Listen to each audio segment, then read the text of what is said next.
Okay. You are all set. Good morning, everyone. I am right now pleased to be convening our next meeting, public number 386. But before we can get started on that, we are holding this public meeting virtually, and it requires us to do a roll call, which when we do that roll call, we're going to note that we are now a commission of 5. I am delighted to welcome Commissioner Jordan Maynard. We did have a public meeting yesterday. He joined us on Monday. He has been in full swing. I don't think he has slept much. We are delighted to welcome him and to invite him to today's special public meeting. And most of all, to wish him a happy birthday. Good morning, Commissioner Maynard. Let's get started with our public roll call. Commissioner O'Brien. Good morning, I am here. Commissioner Hill. Good morning, everyone. I am present. Commissioner Skinner. Morning, everybody. I'm here. Commissioner Maynard, and do you want to say anything? Well, thank you, Chair, and thank you for the birthday wish. And I am present. Great. And so we can get started.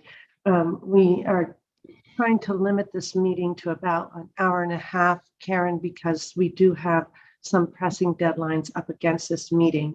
So we'll get started. Today is August 4th. It is public meeting number 386. Calling to order. We have no minutes. We'll turn it right over to you, Executive Director Wells.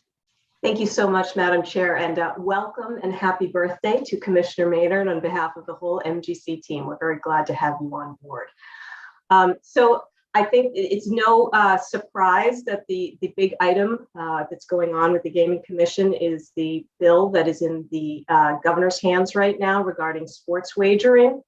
I want to reiterate, as the chair mentioned at the agenda setting meeting, that this bill is not yet law. It has not yet been signed by the governor. We won't be commenting on specific language in the legislation at this point. We are taking a hard look at all the language in the bill and doing a very thorough review right now. As part of the administrative update, I just wanted to note that should the governor sign, we want to highlight a few areas that the commission should start thinking about. We don't need, obviously, to make any decisions today, but the team is working on their areas of implementation, and there will be many issues that come before the commission. So I just wanted to highlight a few of those to get you thinking on those, and the staff can support you with any questions or any further information, but we expect these kind of issues will come before you again. One of the preliminary things that we are discussing is the kind of forms we're going to use. We're going to get into the application form later at this meeting. But my expectation, staff is going to be recommending that for the qualifiers for the licensed operators, that we would use the multi-jurisdictional personal history disclosure form and the BED, the business entity disclosure form, as part of the application process. I think that will make it easier for the applicants and for our investigators, because that is the form that's used generally across the nation. And that will expedite the process, and we are familiar with the form and could use that. So that's something that we will be asking for approval for down the road if the legislation is in fact signed. The other thing I expect is that we would want to fold the operator license levels into our existing structure. As you know, we have key executive, key standard, GEL, we have registrants. So whatever we end up doing with the occupational licenses, we would like to fold that into the existing structure. That will create some efficiencies in the licensing process. We do expect to be asking for jobs compendiums from the prospective licensees, because then we can enter that into our LMS system and expedite that process as well. So this is just a little bit of a heads up to prospective licensees that that's something we're going to be looking for, is my expectation. The other thing we're going to be looking for, and we've discussed this previously at a very high level, is IT certification of mobile platforms. There's much to be done there. IT department has worked with other jurisdictions, learned a lot over the last several years on what would need to be done to protect the integrity of those mobile platforms. The other issue, the third issue, just want to highlight for you vendor licensing. That's something that the commission is going to have to think about and discuss. We're familiar with that from the gaming side. We'll have to think about that from the sports wagering side. Another issue is promo play. So we can get into further detail on that. That has been a hot button issue. That's something Commissioner Skinner, Chair Jed Stein, and Director Lilios and I learned a little bit more about last week. But the issue of, how is promo play handled for tax purposes is very important. It's a hot button issue in the industry. The other issue is kiosk locations. For the sports book at the locations, what is the gaming space and what's not, and what's allowed to be put where? That's something that you're also going to have to be thinking about. So I just wanted to flag some of these issues for you. The staff will continue to identify issues for the commission and bring those before you. But the overarching principle that we're operating under is that integrity in the implementation and regulation of sports wagering is of critical importance. We had the discussion last week that we only get one shot to get this right, and we intend to do that and support you as the commission in any way that you need. So we are here for you, and we will provide you with any information you need as you take on this responsibility should the legislation be signed. So that's really all I have for the administrative update. I'm certainly available now for any questions or anything you'd like for me or for the rest of the team to be looking into. But I just wanted to highlight there's interesting work to be done, and we're geared up and ready to proceed if that is the case. So thank you, Karen. Before we turn to questions, I do want to point out and reiterate what Karen said, is that, of course, the governor has full 10 days to take action on this. The bill was laid on his desk on Monday. And so he is going to be doing his analysis. And as we pointed out, though, that we want to be respectful of that process, but today is an opportunity to take some initial steps to think about, should sports wagering be legalized, the law passed, the steps that we can take. I want to point out, too, that legalizing this industry doesn't create a new form of gaming. It brings sports wagering out of the underground economy, where there have been no protections for consumers and no responsible gaming initiatives to aid players. So this is a big step toward putting sunshine on a practice that hasn't had any protection. And it's noteworthy, too, and this is something that we would like the public to pause on, that at this very moment, while that bill is on the governor's desk, there is no vehicle to place a legal sports wager in the Commonwealth of Massachusetts. So there are nefarious operators who may still seek to gain customers in this time of transition.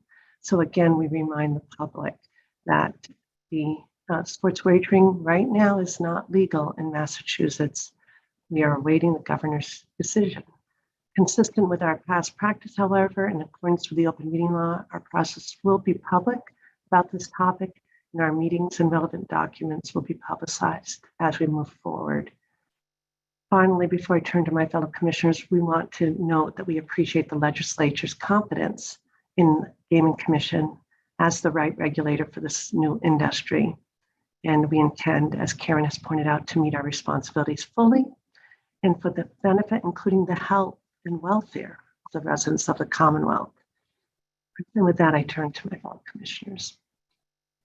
Any questions for Karen before we turn to the delineated preparations in the agenda?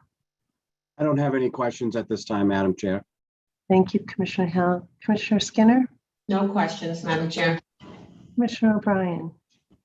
Not based on what Executive Director spoke about at the meeting. Oh, okay. Commissioner Maynard? No questions at this time, but a thank you to Karen for all the work that's been put in already. Okay, then I think, Karen, I'll let you lead. I know that you have different members of your team who will lead these discussions. Thank you. Correct. So mindful of the fact that this, as we've said several times, is not law. there are some things that would be helpful to get us going should it be signed. So one of the first things I'd like to bring to your attention is that under 23K up for the MGC, that the commission has to approve the org chart for the agency. So we have done that in the past. We've done that on an annual basis. I think we did it, beginning of this past year. So should sports betting pass, I am seeking the commission's approval to add a division of sports wagering. I have had discussions with different jurisdictions about different models to implement sports betting. You could theoretically just fold it into the divisions that we have. However, recommendations made to me convinced me that the right thing to do is to have a division of sports wagering, but that division may not be a large division. I'm seeking for a chief of that division and potentially some employees, but that a division will really work in conjunction with the other divisions within the agency.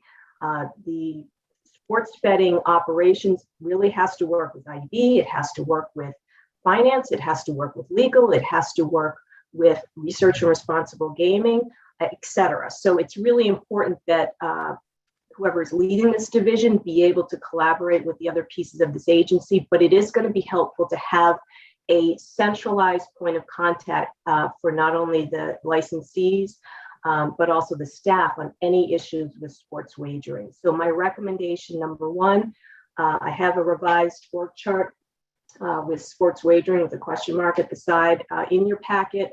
And my suggestion is that today we have a conditional approval of updating the org chart should the sports betting legislation pass, so I can get going on that. And after your discussion on that, I'll turn to the division chief position. So, Karen, I have a question in terms of where it is in the org chart. Yes. Rather than being an IEB, I see that it's a freestanding unit outside IEB. And Right. is that seen as necessity based on the wording in the statute? Because it's not placed within IEB, it has to be placed, line to you. That's the question I have in terms of this org chart. Yes, I mean, I think that my understanding based on how sports wagering has been implemented in other jurisdictions and then our own structure. So as you know, we have a very unique structure in Massachusetts. The components of sports wagering really go across the board. So it's almost like there's gaming and then there's sports wagering, and they mirror each other because they both have licensing, they both have background investigation, but they both have regulations, legal, finance. There's the money's got to come in through the finance department. So it's almost as if the chief of the sports wagering division is almost like a mini version of the executive director for sports wagering, but would report to the executive director because there are so many components of sports wagering that touch every area that the executive director oversees. So that is my thinking. If you put it under the IEB, then I think it's trickier in working with legal and finance and all that because you don't have that overarching executive director that is responsible for those divisions. But and so in terms of enforcement mechanisms currently used through IEB, is that going to be inherently placed within sports wagering, or is is office based wording in the statute? Yes, and we can clarify that in the job description or further, because my thinking is that enforcement measures for and investigations for sports wagerings would fall under the chair's direction and the IEB. So any enforcement action, fines, license, anything taken with respect to sports wagering, that would fall under the Gaming Agents Division or the IEB Chief Enforcement Counsel's office. So obviously they would have a big role, but it really just mirrors the structure we have now. This is just someone that would really be the lead of that division, would coordinate with all of these different divisions within the MGC. That's my thinking, but I'm certainly open, and it's the commission's call. So the only thing I'm struggling with the current placement on this org chart is that enforcement responsibility for that chief, and there's no dotted line over to IEB, the chair, that sort of thing. So that's I get where you're putting it otherwise. That's the part of this that I'm struggling with. In terms Yeah, of I this. guess I think that I would not put this person above IEB in the No. org chart, right? But is there a component that's either a lateral or a dotted line, either up to IEB director or to the chair? That's the question. Yeah, I mean, have. I guess I was thinking that sort of comes through the chair and the executive director and then back down, but we can change that. I'm open to any discussions you want to have on that. If I could offer the current legislation, I think, and Loretta, correct me if I'm wrong, but I think that where it's placed now, as the legislation is written, it seems appropriate. But certainly in terms of the commission has oversight over the enforcement division. So I think that seems appropriate. Yeah, I'm not saying the placement is inappropriate, but I'm saying I still have a question that I think I need clarity on in terms of the enforcement component and how how the IEB interacts with it. Well, maybe Todd can help on that too, but the legislation as written seems to contemplate the commission having that oversight, and then we would work with IEB. And so I think it works. Well, I'm just thinking what we may want to do, because in 23K, the IEB is specifically delineated. That's right. Right. Very clearly, it's not in this bill. Right. Right. So what maybe we could do is, we could bring something forward with the commission on some kind of policy or, how this is going to work as far as enforcement measures. I think that I would still keep the sports wagering division chief reporting to the executive director, but that's a good idea to because it's not in the legislation, flush that out and have commission approval on a policy for that. So I can work with Loretta on that, and that could be something you can bring back before the commission and then get commission input on that, because the enforcement measures obviously are critically important to regulation of this industry. And that's why I was saying it's okay that the commission, has the oversight, because I think we could come up with those procedures and policies. And I'm not even sure it has to be regulatory. I agree with Karen's approach. That idea, Loretta, do you agree with that? I do. I think those are, important points that are raised, and that it makes sense to clarify that structure through some kind of policy statement. Yeah. Yeah. Okay. Thanks, Karen. Okay. Further questions for Karen on the org chart, or just generally, if you don't want to discuss the sports wagering, any questions, because this will be filed with the Secretary of State's office. So this is an opportunity to, if you have any other questions too. Madam Chair, I don't have a question for Karen, but I would like to comment on her request. And I think this is important that it be by itself in the org chart. This is a very unique industry, and I think we have to have a department that can oversee a very unique industry, as you've set up in the org chart for us to take a look at.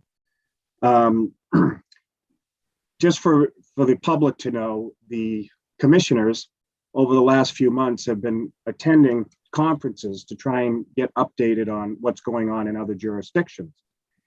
And I think whether it was Boston, whether it was Maine, whether it was Vegas, whether it was New York, we kept hearing similar concerns from those other jurisdictions. And one of those concerns had to do with their organization of sports wagering within their jurisdictions. And I think out of the comments that we all heard, I think we can all agree that this is a department within our agency that should be separate. So I agree with the intent of what you'd like to do. I think Commissioner O'Brien brought up a very important policy question. And as we've been talking this out, I agree with the route that we probably should go by putting a new policy in place. So I'm okay with that. But overall, the request that you're making, I think I'm okay with. and would like to see move forward. I think there'll probably be some further questions once the bill is signed, and you'll come back to us with, other suggestions. But as of today, from what you forwarded to us so far, I have no problem moving forward with this being a separate division within the Mass Gaming Commission, if we can address Commissioner O'Brien's concerns. Commissioner Skinner, do you have any comments or questions for Karen? I don't have anything to add. I also agree that it seems that the course of action that we apparently have consensus on is the best approach going forward. Commissioner Maynard? I think that I would echo the fellow commissioners. The worst mistake that can be made is not having the right team in place. And it sounds like there's some consensus on having a team for this purpose. Excellent. Well, I echo Commissioner Hill's comments. We have been, as you know, planning on this, and we've gotten the benefit of hearing from fellow regulators. And I think they have indicated that it's always going to take a few more members of your team than you anticipate.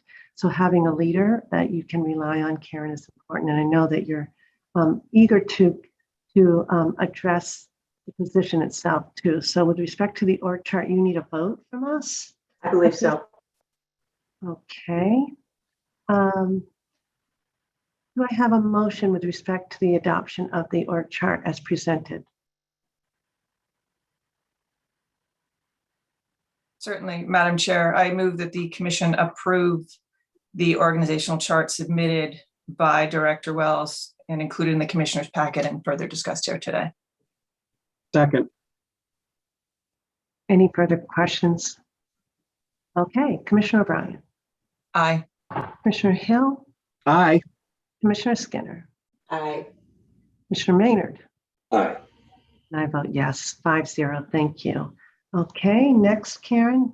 Okay, thank you very much. So the next item with respect to the division chief for sports wagering, as the commission adopted, I forget the exact date, but several months ago, we did put forth before the commission a policy about hiring. And the commission adopted a policy where high-level policy-making positions, the staff would go before the commission and notify the commission of any vacancy or any seeking to hire in those positions. And then the commission would make a decision about their level of involvement and what they'd like to do. So I have a draft of a job posting for that division chief position. And at this point, I'm just putting this before the commission pursuant to our policy, and just coming to you to see what level of involvement you would like to have, or how would you like to go about the hiring process for that position.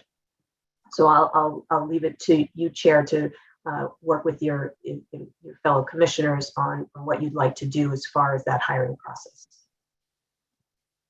Well, in terms of the hiring process, if you recall correctly, we decided that the statute actually required our approval on really every hiring decision except for the CFO. And that would not lend itself to very productive work for Karen as she keeps her team in place. So we decided that while we reserved our right to intervene in particular hirings at any level, that it would make sense that we really inserted ourselves more formally in those positions that are major policy decision-making positions, as defined, Todd would say, in 268A. So Chapter 268A, which is actually the ethics the conflict of interest statute, where those folks triggers a certain disclosure for your finances. Those positions have been interpreted to have more supervisory, more policy-making obligations and responsibilities. So Karen has determined that this certainly would be in that level. In terms of the process for moving forward on the hiring, if we I asked Karen what she would like, and Karen said it would be helpful for her to have commissioner support in the hiring and the interviewing process. So I think that I'll work with Karen to devise that process a little bit more, and then we will put out, confirm, I guess the best way, Karen, is through that process, confirm the job description. And if this becomes law, that job description will get posted immediately, and we would work very hard to turn this around quickly. It's a critically important position, and we think it will also be a position that will garner some great interest and great talent. Karen, am I missing something?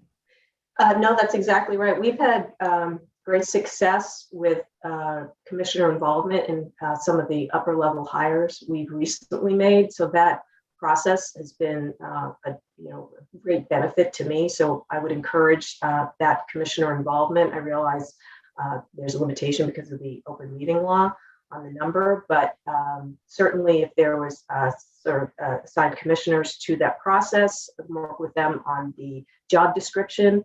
I'm thinking based on Eileen's comments, we can tweak the job description a little bit and get her input on that as well. And then hopefully if the legislation gets signed, then we can post immediately, as you said.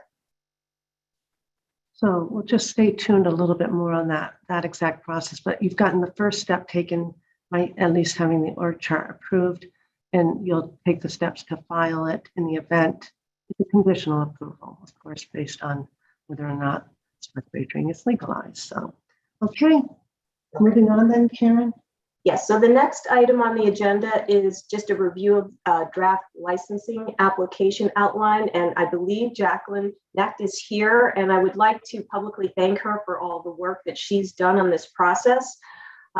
It was tricky because we were trying to get as much ahead of things as we could while not having legislation as a guide. So we did get a group together, and Jacqueline, as part of that group, was assigned to look at other jurisdictions, what other jurisdictions asked for, how they did the application process, and just gather information on best practices and just some sort of template so we had a starting point and we weren't just starting from scratch if the legislation passed. So she has a document. I'm going to turn it over to her just to review with you some of the high points. If you have any comments or any thoughts at this point, we certainly welcome them because we'll have to tailor this to the legislation. Obviously, as I said, this was drafted before we had the legislation, so some may or may not be relevant at this point, and we'll have to adjust. But she really did a good job identifying what the best practices are and what other jurisdictions are looking for in the licensing process. So I'll turn it over to Jacqueline. The item is in your packet. This is obviously not a final version, but it gives you an idea of things you may want to look for when the commission is making a licensing decision ultimately. So I'll turn it over to Jacqueline just to give you some highlights. Morning, Madam Chair and Commissioners. Good morning, Jacqueline. Thank you, Karen. Yes, so what you are looking at, both the outline of the application draft as well as the packet draft, are both samples that are a complete compilation of items that we found in other jurisdictions, depending on whether it was a competitive process, what types of information they required, a number of different scoring parameters, questions that were more pertinent in some jurisdictions than in others. And we just wanted to put together a more generalized idea of what the criteria was with those jurisdictions. So starting with the outline, the application outline, I do say it is a very long list with a number of bullet points on it. There are some, based on reading the potential legislation for the Commonwealth, there are some sections, especially Section 4, that may be pulled out because it appears as though a Category 3 license would have to be assigned separate. So there would be a separate application for that, as well as different required financial information, as well as platform versus operator items. The packet is a complete and total sample just to give an idea on the application process itself and a potential timeline, as well as types of materials submitted. Will it be an online application process that submitted through something such as LMS? Will we be requiring hard copies in binders? Will we be requiring electronic copies?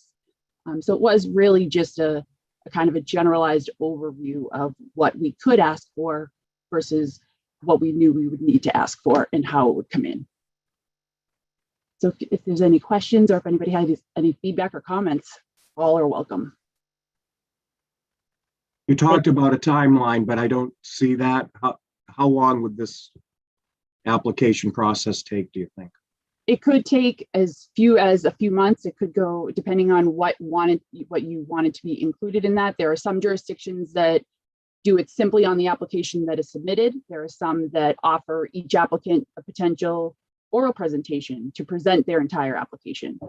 I would say probably the general consensus on the application timeline is somewhere between 3 and 6 months for each jurisdiction. There are some that are very short, and there are some that are much longer than that.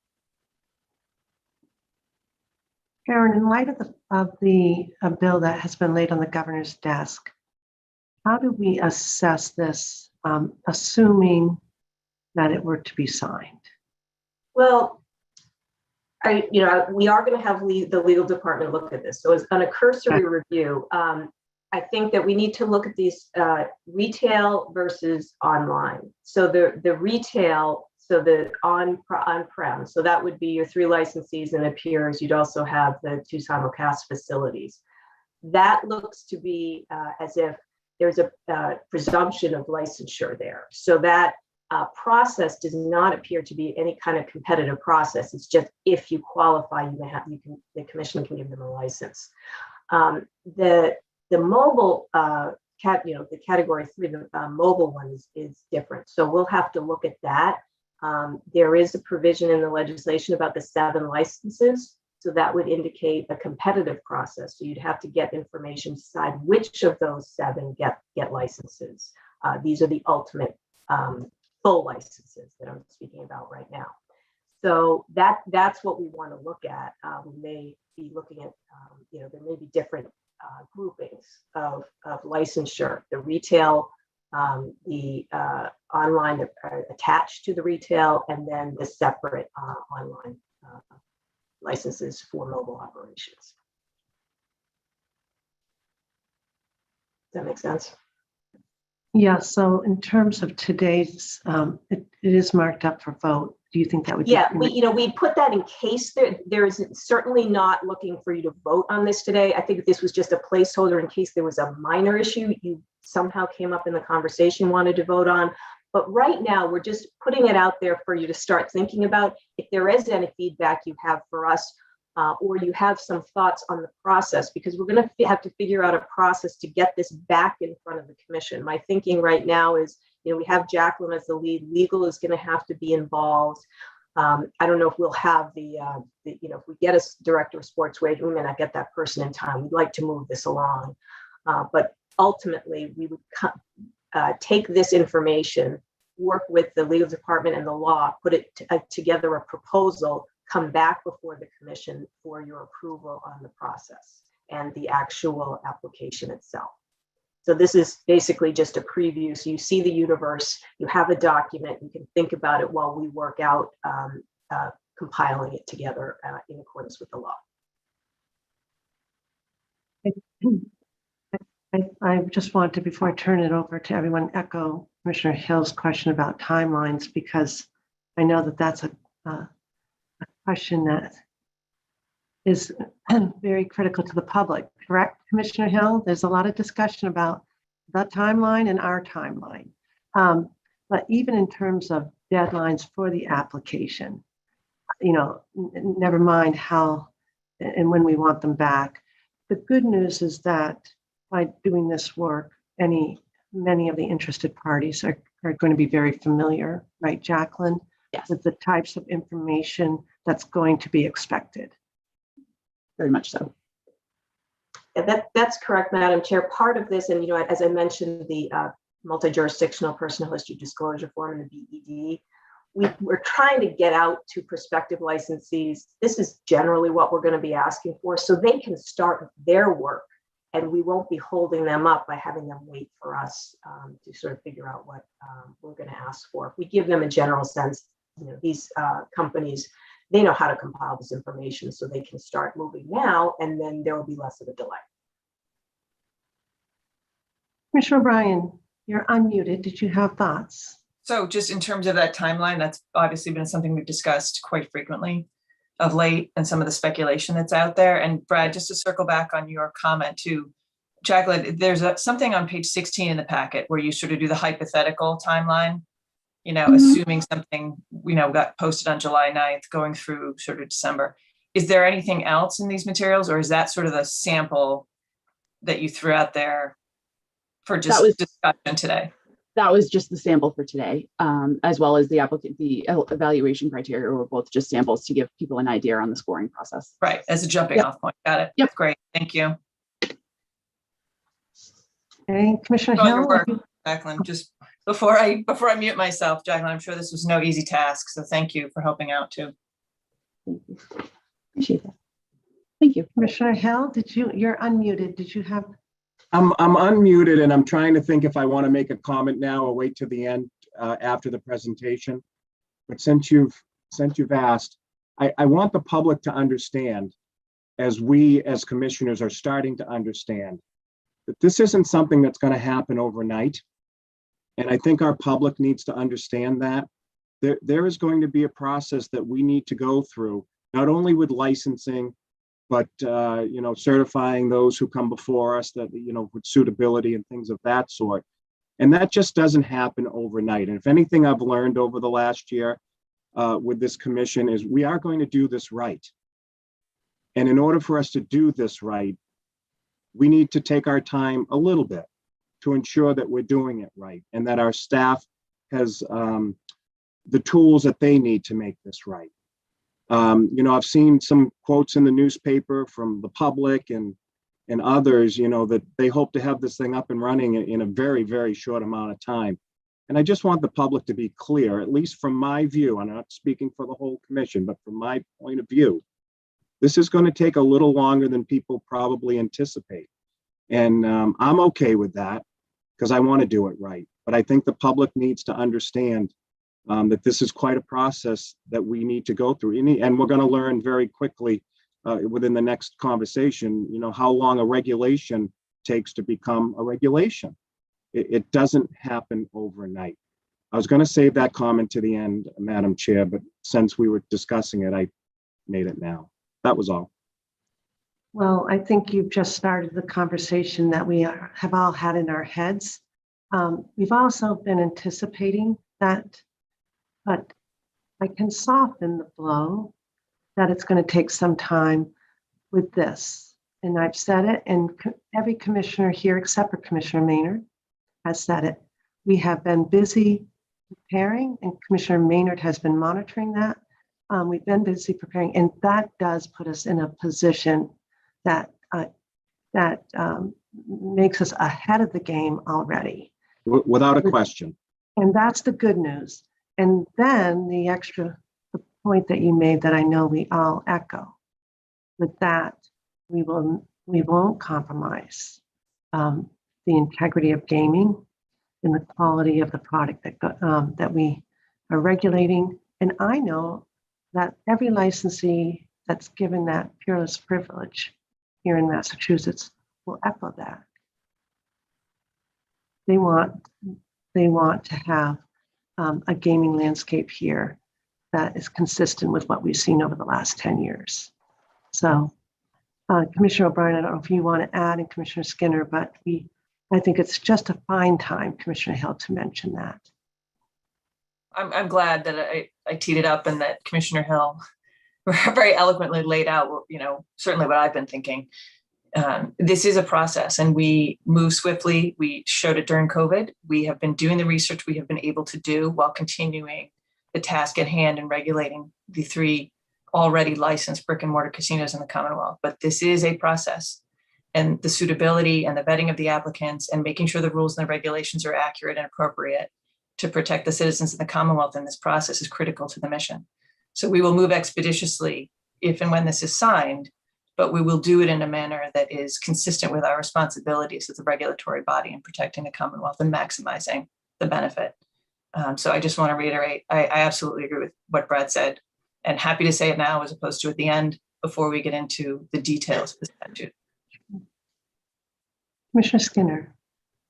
Thank you, Madam Chair. I think everything that deals with timelines and our process has already been said. I'm glad it was said. I support those comments 100%, but I won't belabor them. Shifting back to the outline, the application outline, Jacqueline, fantastic job. Thank you very much. I'm wondering if there were any jurisdictions in those that you reviewed that have adopted a temporary license application. Did you find that in your research? I did not. That is, to be honest, that is not something that I was looking for completely. Understood. And so, Karen, I'll include you in this question. Do we have any idea what other jurisdictions' models look like for a temporary application process? You know, I want to hesitate before I say anything on that because I'm not sure. So why don't we research that and then get back to you? Understood. I don't want to speak out of turn. Understood. And I didn't want to assume, but I suspect that was already on your radar. Yes. You know, the task of understanding what that process is like in other jurisdictions and what it should look like here in Massachusetts. Correct. We do have, for example, for our gaming primary vendors, as you know, as the former division chief for licensing, we have a temporary license provision for gaming vendors primary. So, you know, we are familiar internally with our own system for that, but I'll research that and get back to you because I want to be sure before saying anything publicly. Thank you. But Commissioner Skinner raises a very important point. The temporary licensure process is one that I know, Karen, you and I recently received some good advice at a conference on that. It too comes with could come with a host of concerns, but it also is a vehicle for getting things going. It's just one of those processes that again needs to be carefully implemented. So, Jacqueline, thank you for the work, and it's not surprising that you hadn't gotten to the temporary piece because the major application is alone a big part of the work. Karen, anything else? Or Commissioner Maynard, I want to turn to you beforehand. We talked about the timelines that maybe we were all thinking about over the last year before your arrival. Do you want to add? I would just like to say that the legislation came to us on August 1st, and Jacqueline is here presenting to the full commission on August 4th. Obviously, this will have to be revised, this outline, given that the legislation is still sitting on the governor's desk for his review. And so I just want our fellow Bay Staters to know that the staff here at the commission is definitely been preparing for this, but they're going to have to look at the legislation. And so to echo some of what's been said by my fellow commissioners, it's going to take some time to look at this, but we are prepared and we have been looking at it. And I say we because I'm happy to join in this effort. And you've already had a whirlwind of 4 days of preparation. I think that you noted that you may have fallen asleep with a particular piece of legislation in your hand last night. So again, I think the observations, Karen, are that that with the team that you've put in place and Jacqueline's good work, and I know Jacqueline's been relying on a lot of work around the country.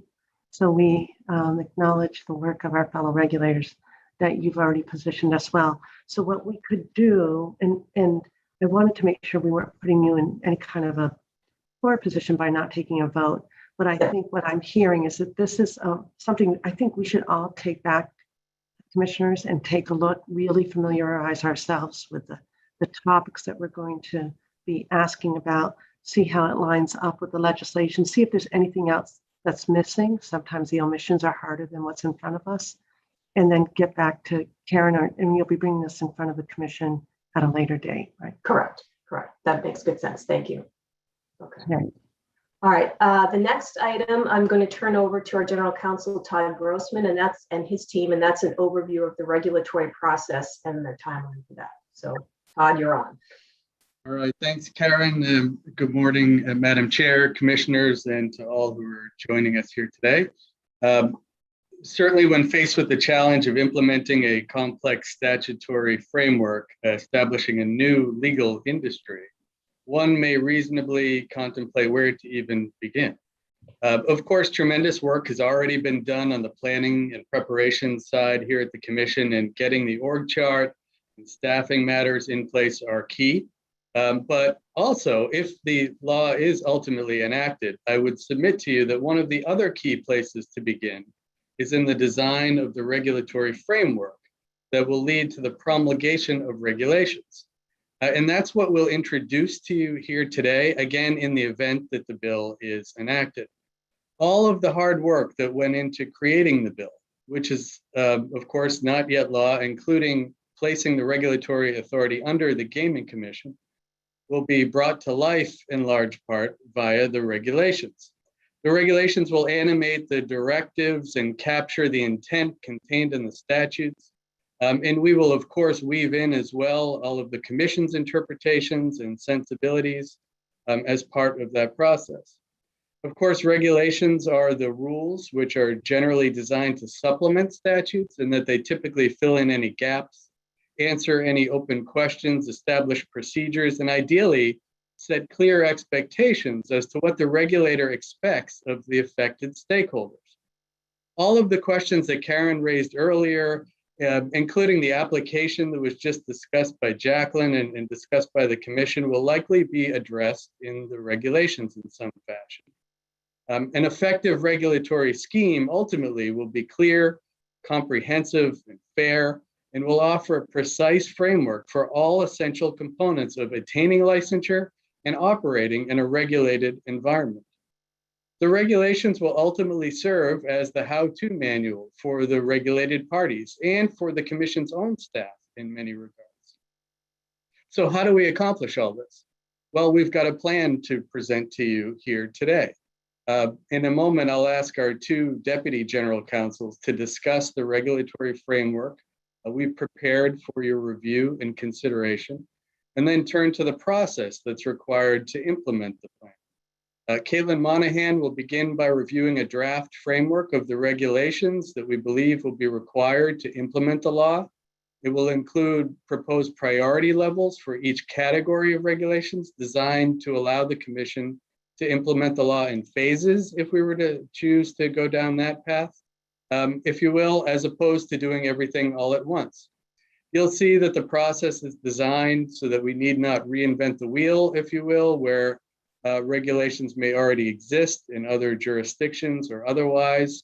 A close review of provisions in other jurisdictions will certainly play a key role in this process. Similarly, as the Commission discussed just a few weeks back, there are some existing standards we may be able to look to and to adopt and to put those in place, as opposed to writing and drafting new regulations from whole cloth. And I'm speaking there particularly about certain GLI technical standards that govern the technology that's typically employed in the sports wagering space, including kiosks at the brick and mortar sports books. After Caitlin reviews that framework, Carrie Teresi will discuss the regulation promulgation process that we've been through on a number of occasions. These are the steps that the law requires to be followed in order to turn draft language that the Commission will prepare into an actual formal regulation.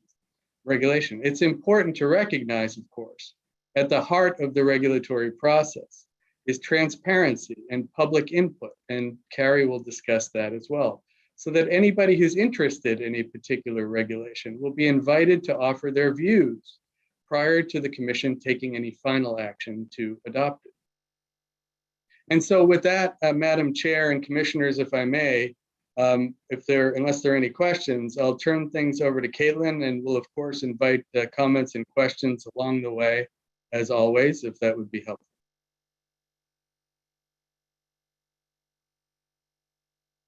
Good morning, Caitlin. Good morning.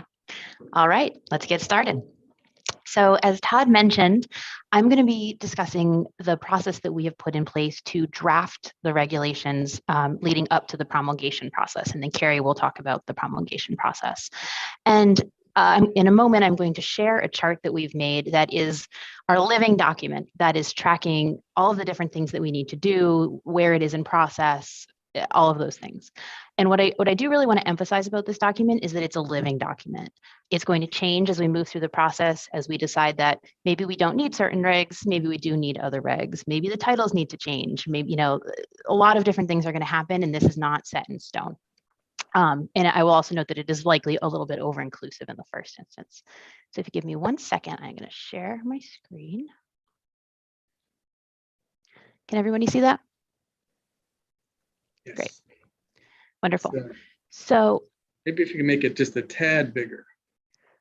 I don't know if I can. That's bottom right. Oh, like this one? Like that? Yep. Okay, great. Can everyone see? Okay. I'm going to walk through. So if anyone's having any trouble, just let me know. So as you'll see, the first few columns of this spreadsheet set out the different types of regulations that we're going to need. And the way that we created this list was by looking at our current regulations for gaming, 205 CMR, and pulling over what we thought we might need to duplicate or modify for sports wagering. We've also started looking at other jurisdictions' regulations and pulled in things that we think we may need here in Massachusetts. And then finally, now that we have the legislation that is on the governor's desk, we've walked through and added things to the chart that are specifically called out in the legislation as requiring or potentially requiring regulations. So this is a long list. I won't scroll through the whole thing right now, but it's about 225 regulations, including sub-regulations. So as you know, regulations can be, 205 CMR 100.01, 0.02, 0.03. We've included all of those in this chart. They're then broken down by subject and subcategory so that you can quickly sort and filter and see what types of categories the different regulations are under. And then we get into our actual process. So the way that we envision getting these regulations drafted in before the commission is as follows. An attorney will be assigned to each regulation. And that attorney will then work with the stakeholders listed in column I here, as you can see, on drafting that piece of regulation. Hopefully we'll be able to use templates and models, not recreate the wheel when we don't have to. But legal will work very closely with the stakeholders on the various regulations. And we will track when that's in progress, just for our own sanity, as you can see here in column J. Once we have a draft that will go, to legal will approve the draft internally and say it's ready to move on. It will then be forwarded to the commission for putting on an agenda for a public meeting for discussion. We'll track that. Then when it's approved by the commission to move forward into the promulgation process, we'll track that as well. And Carrie, again, we'll talk about the promulgation process in a minute. I'll note that this is all happening prior to promulgation. This is actually just getting the draft ready for promulgation. And then there's a column to the far right of the spreadsheet that I won't scroll to at this second that just notes that when it's done. So we can track everything that's done. There are a couple of other things on the spreadsheet that I think will be helpful as we move through the process. And again, these will absolutely be updated. So you'll see that there's a column for sample regulations. For what we can look to as a model, and we'll continue to add to this as we research other jurisdictions. There's also a column for 23N, sort of where the governing authority comes from. So for instance, for this regulation, it came from section 16A of the new statute. And then you may be asking yourself, well, how are you going to get through 225 regulations?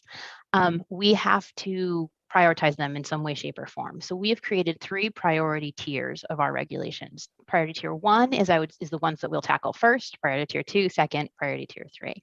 And the way we've looked at it is, what do we need first to start setting up this process and moving through the process? So sort of naturally, as you may be guessing, the application process is in tier 1. The licensing process is in tier 1. The technology standards, such as the GLI standards that Todd had mentioned, are in tier 1. Those are the, first thing off the ground that we need to get get moving will be those types of standards. And this is not a comprehensive list, but it's in the document. And again, these standards these priorities may change as we move. Then we get into category 2. Again, everything is important, but we have to prioritize in some way. So that will include a lot of the internal controls, such as geolocation. How is a wager submitted? How is a ticket given out? Those kind of things. And then also responsible gaming, which is obviously critical and will take a lot of thought and work. That's going to be in our tier 2. And then tier 3 is going to be the stuff that hopefully is a little bit easier and not quite as urgent. So some of the administrative regulations, such as adjudicatory hearings. And ideally, we will be able to take some of 23K and just amend it. And amend it to include sports wagering. We'll have to, again, look at every section, but that would be the plan. It would also include things like the capital expenditure plans for the new sports books, things like that don't have to happen on day 1. So I'm gonna stop sharing. So that is our general process. Very, very happy to take questions on that. As I mentioned, we'll continue to update and refine this as we go, and we're excited to get started. Great. Commissioners, who would like to ask Caitlin or Todd a question about this process so far? I know you've got your second step that you want to go to, Todd. Turning to Carrie, want to wait for Carrie? Okay, Todd, do you want to introduce Carrie? Sure. Well, next up, as referenced prior, Carrie Teresi will now go through the regulation promulgation process, which is certainly familiar to some. We've gone through it many times to get our existing regulations up and running, but I think it'll be helpful just to refresh our memories as to what the process actually entails. Carrie. All right, thank you, Todd. Good morning, Madam Chair and Commissioners. So in terms of the promulgation process, after we get through this drafting process that Caitlin just discussed, then a regulation enters the formal promulgation process, which, excuse me, as you know, takes approximately 2 to 3 months. So I'll just sort of walk you through kind of high level here, what happens during those 2 to 3 months after the commission has voted to begin the process and up until the regulation is officially adopted. Pardon me. Carrie, if you'd like to take time to get some water, that's fine. It might continue, so I apologize. No problem. So the first thing is that we are required to file a notice with the local government advisory committee, notifying them of the proposed regulation changes, asking for any comment that they might have, and informing them of a public hearing date. That notice is required to be filed 14 days before the public hearing is going to occur. Pardon me, 14 days before the notice of hearing can be filed with the Secretary's office, and also 14 days before the notice of hearing is published in a newspaper. I'll get to those requirements in a moment. So sorry. And then the next thing that is required to be done is the notice of public hearing identifying the date on which the public hearing will be held, and a small business impact statement are required to be filed with the Secretary's office. These must be published in the Massachusetts Register at least 7 days before the public hearing. The register itself runs on a biweekly deadline and publication schedule, and filings are due 2 weeks before they're published. So for example, if we were to file something tomorrow, August 5th, it would publish on August 19th. If we weren't ready to file tomorrow and we waited and we filed next Friday, August 12th, it wouldn't publish until September 2nd, because the next filing deadline after August 5th is August 19th. So this is just sort of an example of the timeline we can bump up against sometimes, depending on when we are prepared to file. So those dates are factored in here in setting the actual date for the public hearing, as the publication of the notice of hearing must be 7 days before the public hearing occurs. That notice of hearing also needs to be posted on our website and in a local newspaper at least 21 days before the public hearing. The public hearing is then held on the date identified. And at that public hearing, an opportunity is provided for members of the public to give comment, either in person or in writing. The public hearing is typically presided over by a member of the commission or multiple members of the commission. After that, the draft regulation comes back to the full commission along with an amended small business impact statement for a vote to finalize the promulgation process and to file the regulations with the Secretary's office. So after the vote from the commission, we would then file the final regulations, and their effective date would be dependent on that same biweekly Massachusetts Register publication schedule that I just discussed. So that's the general process for after the drafting is complete and the commission has voted on final approval, and it runs through the formal process. Now, all that being said, there is also a process in the Commonwealth for adopting emergency regulations, and there is language related to emergency regulations in the bill, which the legal department is currently reviewing. So just to kind of give you some information on how emergency regulations would work, when regulations are adopted by emergency, they can be filed immediately. So they don't need to go through this process before they're filed. Essentially, what happens is they are filed immediately. They stay in effect for 3 months. And during that 3-month period, you run through this promulgation process that I've just discussed. And then after you run through the process, they are formally filed and the process is completed. So that's generally how, I'm so sorry. That's generally how emergency regulations work. And as I mentioned, we are reviewing the bill to kind of see how that interplays here. But happy to answer any questions that you might have on the promulgation process. I have a clarifying question, Madam Chair. Yes.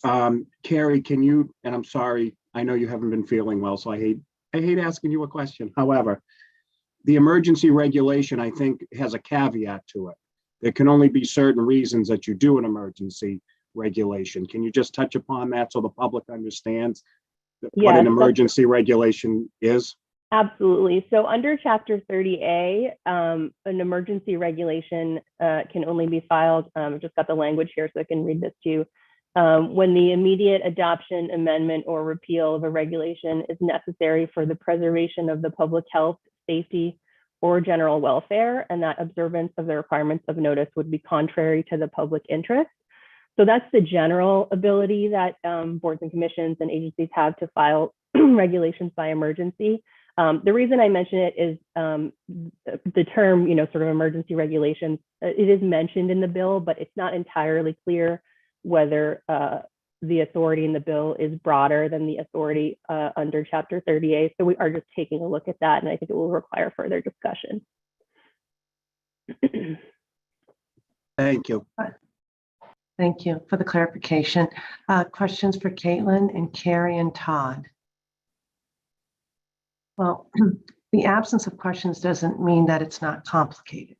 It probably means more that we are quite familiar with the process ourselves. And this is an opportunity to let the public know about the timeframes and what goes into a single, the regulation, the promulgation of a single regulation, excuse me. And Caitlin, how many do you right now anticipate at the very least? About 225. Right, and so that's a number that I assume that you've come up with based on all the research you've done in anticipation of today over the last year by looking at other regulatory bodies across the United States, and perhaps even into Canada. Yeah. So thank you. That's a very helpful primer for those of us who are not as familiar with this process. Commissioner Maynard, do you have any questions? No questions at this time. Okay, excellent. Commissioner Skinner, all set. Commissioner O'Brien? Okay. So, Todd, are you all set with your presentation? Yes, thank you. I think we have completed what we wanted to say. Okay, great. So I'll turn it back to you, Karen. Yes, so the next item under the preparations agenda item is the overview of the plan for the investigatory process. So I'll turn that over to Director Lilios. Thank you, Karen. Good morning, Chair. Good morning, Commissioners. So on the investigation side, we have taken steps to plan for conducting suitability investigations on entities and individuals connected with sports wagering applications. Our existing processes and experience will lend themselves here. So for instance, the scoping process that was used on the original gaming applicants, as well as the scoping process that we routinely use on the initial and renewal applications for our gaming vendors, I expect will lend itself well here. I anticipate that we will be responsible for conducting both a general integrity review to include general character, integrity, and reputation, as well as a financial stability, integrity, and financial background review. On the general background review side, we've had a statement of work drafted for some time now. I expect to be able to finalize it when the final bill is signed into law. And we're preparing and planning to assemble a team of contract investigators and planning to utilize experienced gaming investigators from the ranks of retired members of our GEU. I believe that this will be a very efficient and effective way of performing that general background review aspect of the background investigations. On the financial investigation side, we also have drafted a statement of work that will be finalized when we have a signed law. Similarly, we're planning to utilize contract investigators for this aspect as well.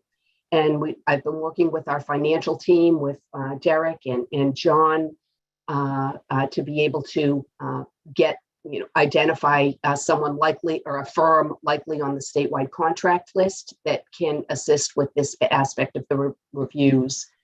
Previously, I submitted to Karen anticipated FTE hires, and included in that was a hire for an additional financial investigator for our financial investigations team that I expect would assist with overseeing this aspect of the contract on the financial review.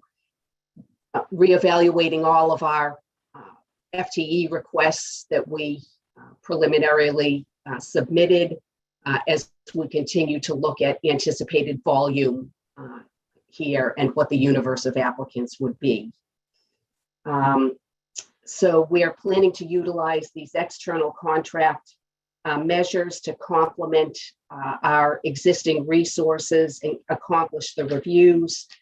As Karen alluded to, I fully expect to be coming back to the commission for guidance from the commission on interpretation of criteria, things like on interpretation of standard of review, more guidance on what we may be doing with vendors, for instance, so that we can have reasonable and realistic expectations on the scope of the reviews and on the timeline, so that we can reach that balance of expeditious completed investigations, but thorough investigations that meet the guidance that the commission gives us.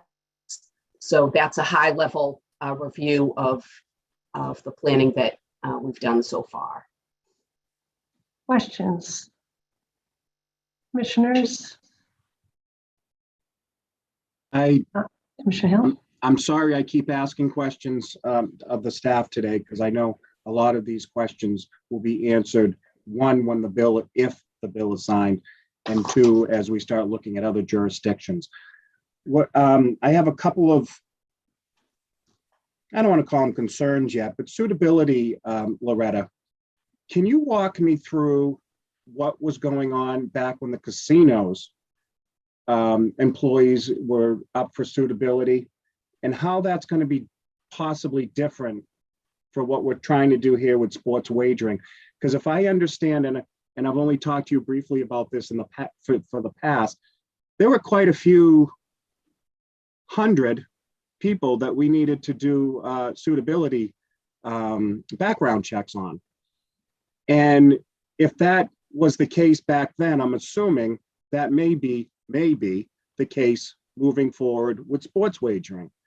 Can you help me understand what the process will be if we have that many people coming before us for suitability looks? Yeah, so of course, you know, I mentioned the term volume, and, you know, that is something that we're trying to define, you know, working hard to define more thoroughly. The bill that we have now does specify that for the investigations can rely on information that was gathered in the 23K or 128 investigations. So, you know, that could save us. We could rely on existing information that we have with our existing licensees, for instance. But the initial licenses for the gaming licenses, they were competitive licenses. We did outsource those investigations as well, and they were, you know, very lengthy, thorough investigations that took a considerable amount of time. I did mention the standards of review here. 23K did specify, or not a standard of review, a burden of proof of a clear and convincing standard that the applicant was required to satisfy. The bill in front of us does not specify that standard, and that would be a factor in the investigations. And that's something that, you know, if this bill were signed into law, we would need to address in regulations. But there's no doubt about it, these investigations on the gaming side were done thoroughly, and they, you know, took a significant amount of time. The bill here does have that temporary provision that would need to be flushed out, you know, here, but that may be a tool that can be, that we can use in a way that can, you know, achieve a comfort level that the commission has, you know, can reach, while at the same time be a tool to, you know, for timeliness. So this is what I'm fighting with myself about, is the temporary license language. And I'm speaking as one, I don't want to see us lower our standards for anybody, whether it's a temporary license or a regular license, in terms of suitability. And how we come to that conclusion, I don't know yet. And I'm sure as the bill gets finalized and the staff goes through the language and the commission has our conversations, which I love hearing everybody's opinion on different things. I learned so much from them. I'm concerned a little bit that moving forward, even though like we could look at other jurisdictions where people have been licensed, here in Massachusetts, we have very high standards. And I think we have a reputation for that. Whether people like it or don't like it, we have a reputation. I think it's a good thing. I don't want to see us lower those standards at any point during the process in terms of suitability, especially when it comes to the temporary licenses.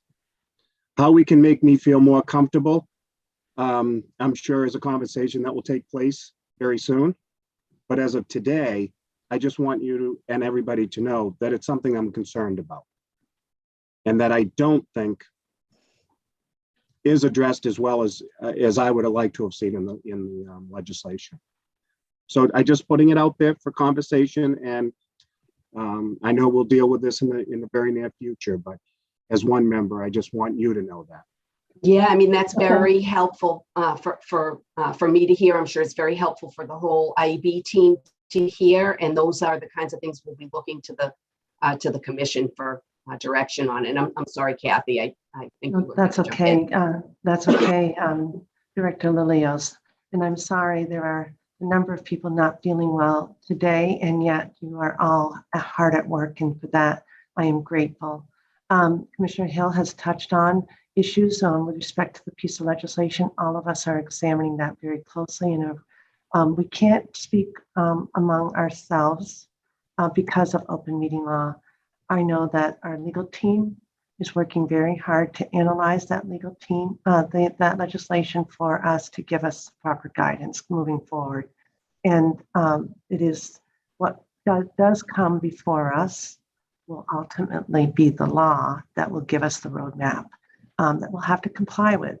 But I think all of us would echo that we core to our responsibilities, Commissioner Hill, is the deeming of entities and individuals being suitable.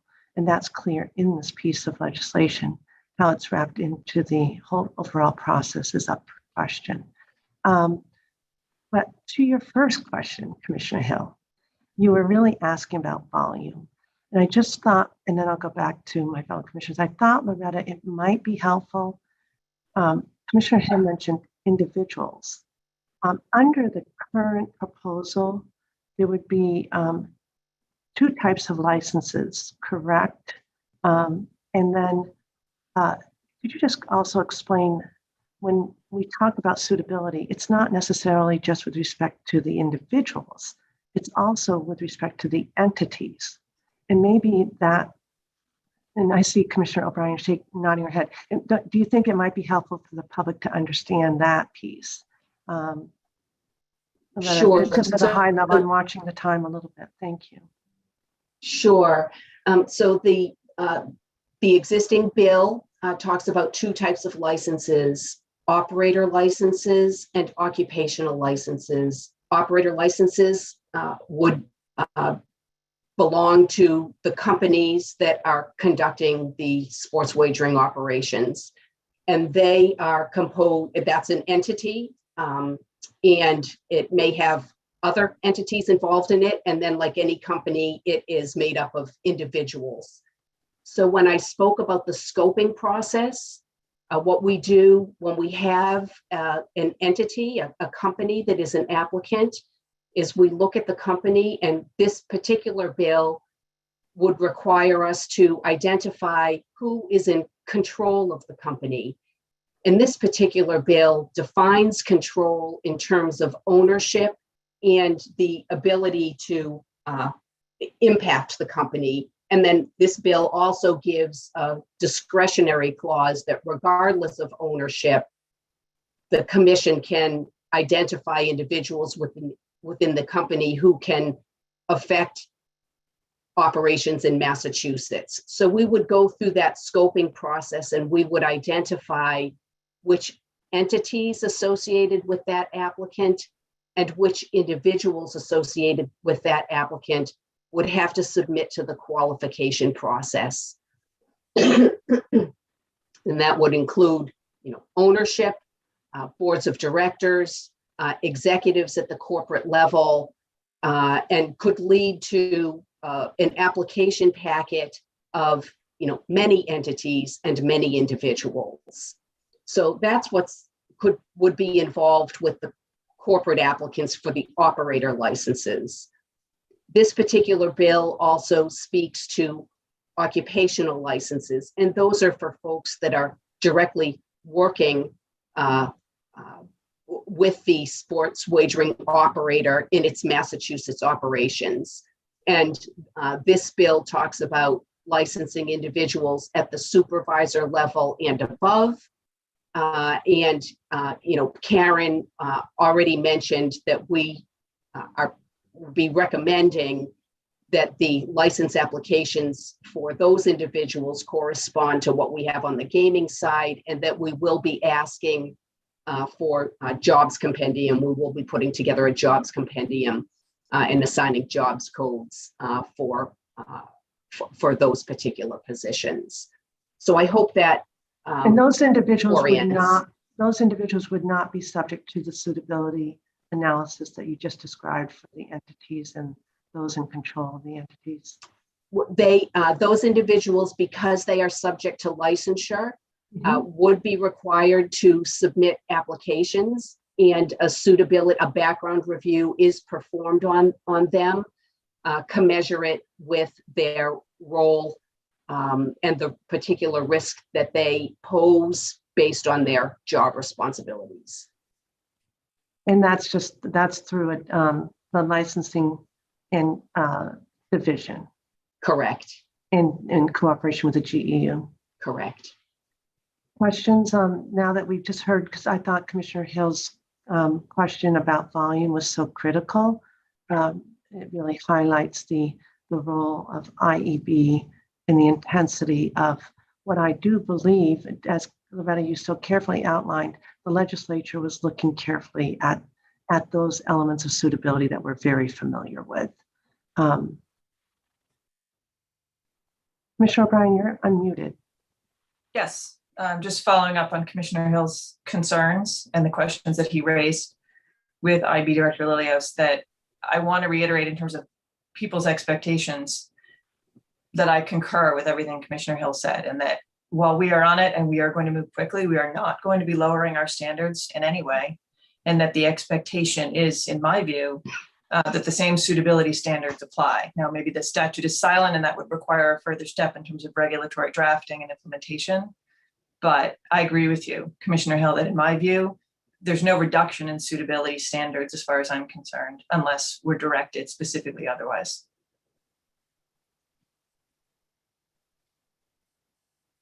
Thank you. And again, we don't have a law in front of us, and I think that's my only reason why I'm being a little bit careful here to say, you know what, right now there's a proposal in front of us, and we'll see what comes out of the governor's office.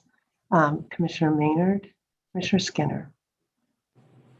Madam Chair, I think I just, hearing Loretta's update, want to make sure that she believes that the investigators, the contract investigators and the financial investigators, that there's enough out there. To me, it's all about staffing. And so if you're trying to do something both correctly, but also efficiently, you have to make sure that you have the right team in place and have to make sure that you have the right resources available. So, you know, everyone's competing for resources right now in this economy. You know, are those folks available? And, you know, are there enough GU retired members interested in coming back? Do you have the staff and the support that you will need to do the job? I mean, absolutely appreciate that input, and that is the key reason why we're looking to the contract solution rather than an in-house solution. You know, it's certainly helpful that this bill does have a the funding mechanism and the requirement of the you know, coverage for the investigation falling on the applicant. That is a helpful component.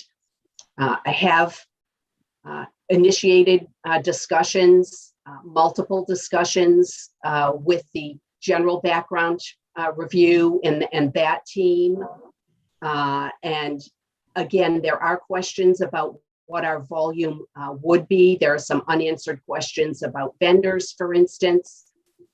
So I, you know, understand the critical aspect of what you're saying, and we're, you know, doing what we can to make sure that we both are able to assemble that on the contract side and revisiting the FTE side as well. Thank you.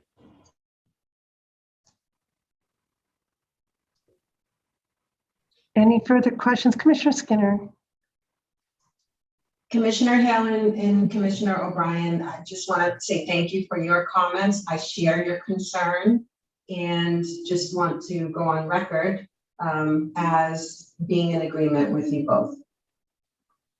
I think I should probably intercept here because I don't want the absence of my voicing an opinion to make any assumption about how I feel about the piece of legislation. None of us have looked at that legislation together. It's not in front of us. We're not looking at the language together. And I think all of us, and Commissioner Maynard, I want you to speak up too. It doesn't mean that because I'm not voicing an agreement, and Commissioner Hill's nodding my head. Right now, we are looking at this legislation. Our legal department is looking at the legislation. We don't have it in front of us. And also the governor's office has full 10 days to be evaluating the legislation. So that's why I premised, and that's why Karen premised it's not law yet. And so I'm just being careful not to be either critical or assume anything about how it's written, because quite honestly, I'm still waiting to hear from our legal team. So I'm being cautious here. Commissioner Maynard. I shared the chair's caution on this issue and know that this body will be able to have this discussion openly very soon, I hope, assuming that the governor does sign it and that it is properly noticed for an open meeting discussion. And I look forward to putting my input, but I think it's clear from the fellow commissioners and from what you've heard today that this commission cares a lot about the public safety aspects of the job that we do. Thank you. So I am hearing my fellow commissioners here, but I just didn't want you to interpret any reluctance. I am, again, today the agenda wasn't to discuss the legislation, but it's all on our mind. We are reading every word, and we are both excited, but we're also looking to see how we implement. So everyone's concerns raised are legitimate, and again, I am looking forward to learning more from our legal department. Okay, other questions or comments? Okay. So Madam Chair, just to circle, the one thing I wanted to circle back on, Loretta reminded me, the only other thing to put on your radar screen is that right now the commission approved a budget and an FTE count. So as we mentioned, we have, this additional position, and then we potentially have other additional positions. We've already been working with HR and have prepared for that in advance. We've got to see how the legislation flushes out, and then we'll do an assessment. But I expect we'll be coming before you, and I've already spoken with our CFAO, Derek Lennon, and we'll come before you about the process to allow for potential additional hires. So that's coming as well. Excellent. And I think if I may have misheard, but at our next public meeting, I would love, assuming particularly if there is a law in front of us, for Derek to go through the implications of the financial implications for both the organization and for the state. I think that would be really helpful for us to hear. Okay. Karen, thank you. Okay, turning then to the commissioner update. Karen, if you're all set. I'm all set, thank you. So commissioners, we've talked about this briefly yesterday, and I had a chance to work with staff a little bit more to think about next steps. And it's my hope that if the governor does legalize sports wagering here in the Commonwealth, that we could convene at the first available date a series of public roundtables to learn from key stakeholders their thoughts on the new law. This is a practice that's happened that we were encouraged to do by our licensees and by fellow regulators to get that input. Of course, we get our input always in the public. The legislation on the governor's desk envisions our current licensees as sports wagering operators. If that product is in their business plans and they meet the requirements set forth by the legislature. So after speaking with members of the team, I'd recommend as a first step to invite representatives from Encore Boston Harbor, MGM Springfield, Plain Ridge Park Casino, Raynham Park, and Suffolk Downs to join commissioners and MGC staff at a public meeting to discuss their plans for sports wagering. It would be for this first roundtable, that limited group. And I'd like to just offer an outline and to get your feedback on this is again based on some conversations with team members. Now, just as we did, and Commissioner O'Brien, you'll remember this when we were developing the COVID pandemic guidelines, we asked representatives from these companies to be prepared to answer questions focused on then a limited number of topics. I'd like for us to think about what those topics might be for our current licensees. We'd also welcome those groups to pose questions to the commission as we prepare to regulate the sports wagering industry under the new law. In the weeks and months ahead, We would convene similar roundtables with prospective sports betting operators that aim to offer the digital mobile sports wagering and additional meetings, as I've mentioned publicly. Will focus on responsible gaming with the responsible gaming community at the table so that we can continue to put player safety at the forefront of our work. And then it's important to always remind the public that these meetings would be announced publicly and that those interested in taking part would be asked to connect with the MGC ahead of time. I think I would emphasize, and commissioners, let's think about this, that participation in these roundtables would not be required or expected to ultimately participate in any legalized sports wagering market. This would be an opportunity for us to get critical input, as we've done so often in the past, from the public and stakeholders so that we can be well prepared to regulate the new industry with the high standards that we hold and which have been clearly expressed today. These meetings would, of course, be also streamed to our YouTube channel, just as it is today, and relevant materials would be on our website, always available for public access. So, Commissioner, that's the outline I'm imagining. So the first date, Karen, after if the governor takes action to legalize sports betting, would be to really confine to our licensees. Commissioners, what are your thoughts? That would be fine with me, Madam Chair. And I support that as well, Madam Chair, except, I know we can't require participation, but I would like to strongly encourage participation by our licensees.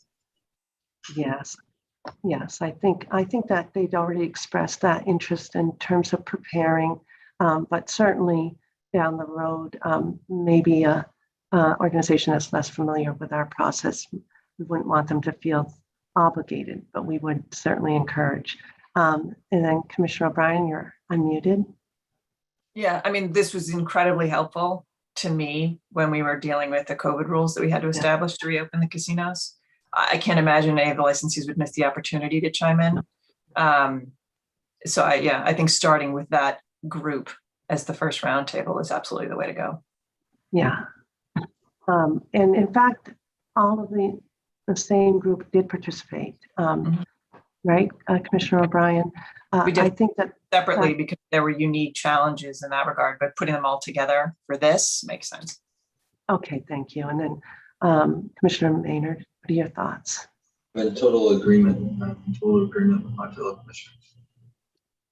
Great, well, thank you. And I know that you had already expressed, really the need for that kind of input. It will get us going. I think, Karen, it will help the team really flesh out some of their concerns as they seek to implement their work. I want to reiterate that we're really fortunate that in their current licensees, they've been doing for the last several years a great job in terms of their compliance and collaboration. Director Lilios, Director Wells, you can attest to that in your former positions and in your current positions. We're very lucky that they are partners, those in which we have very productive relationships. And so we can learn a lot from them. And we certainly did during COVID. So I guess the one thing that is outstanding then are those topics that would frame the discussion. It is 10:30. I'm cognizant of the time. I think we had 4 categories, Eileen, and it was kind of, now it looks so straightforward. They were screening and distancing and communication plans. And, in this case, I think I would put out that we would certainly want to hear from them how they plan to implement and address consumer protections and responsible gaming outside of that even special roundtable that we anticipate. Do you want to throw out some topics and then we can revisit? I mean, my memory of the COVID in particular is they presented us with their proposed plans in advance. So if there's anything that they have as a prospectus, obviously not asking them to disclose something that even during the application suitability process that wouldn't be public, but to the extent that they can share that with us, that helps guide us, even as we're drafting the regulations, that would be incredibly helpful. Karen? I make I a see you were- suggestion. It might be helpful to sort of break it out into retail, what they plan to do for retail, and then what they plan to do for mobile, because the implementation timeline may be different. It's really kind of a different animal, and that may help the commissioners sort of digest, and especially if it's the licensees at this point, given the way that legislation is, that they're in a different category for the on-site. So that may be helpful to you. That's just a suggestion. And I'm also wondering if we have a separate category about responsible gaming and just what they intend to do to address that in connection with both the on-site and the mobile. Okay, other thoughts? I see everybody's muted. So let's, I'm not sure when we meet again, but Karen, perhaps a first step would be to reach out in coordination with Crystal to the licensees, and maybe they could even give us what they think are the key top 5 topics for our consideration that might really effectively frame a conversation. I'm anticipating, I think, Crystal, you're thinking about a 2-hour roundtable, and we've identified a few dates, but we'll look to see what the governor's action is to determine that date. But perhaps maybe, Crystal, we could float out to the licensees those few possible dates that we've set up. And then, and Crystal could work with them to Karen on developing those topics, and then somehow circulate back to the commissioners. And if the commissioners have any particular topic that hasn't been identified in that group, we can be flexible. Certainly we can get our questions answered one way or another. But we have a little bit of time to put that process in place. I'll take care of that. Yep. Does that work? Yes. Okay. Commissioners. All right.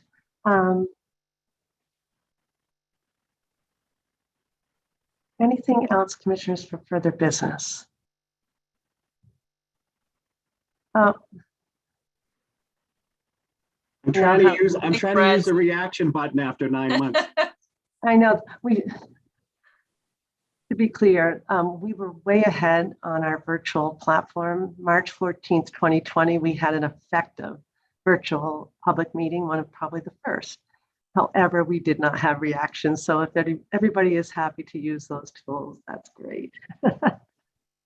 I think actually maybe that was a good thing, that we would have been terribly distracted by them, Brad.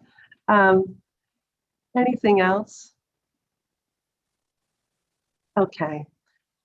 Karen, is there anything else that we have missed today that would be helpful for you? No, at this point we're good, but more to come. So stand by, Yeah. we have more meetings. Yeah, and our cadence of public meetings will probably shift. To be clear, we also are hard at work at our regular obligations. And so to that point, I am very appreciative and grateful of every team member's efforts and of the efforts of my fellow commissioners.